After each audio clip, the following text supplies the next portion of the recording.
ஆதாமுக்கும் சோதனை ஏற்பட்டது, ஆபிரகாமுக்கும் சோதனை ஏற்பட்டது, யோபுக்கும் சோதனை ஏற்பட்டது. ஆனால் அவர்கள் அந்த சோதனையை எப்படி ஜெயித்தார்கள், எப்படி வென்றார்கள் என்று நாம் யோசிக்க வேண்டும்.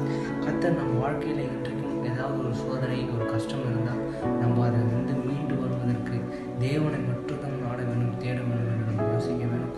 கர்த்தர் நம்ம கூட இருந்து எல்லா நேரங்களும் நம்ம தேற்றி ஆட்டி பலப்படுத்த ஒரு வல்லவராக இருக்கிறார். எந்த சூழ்நிலையிலும்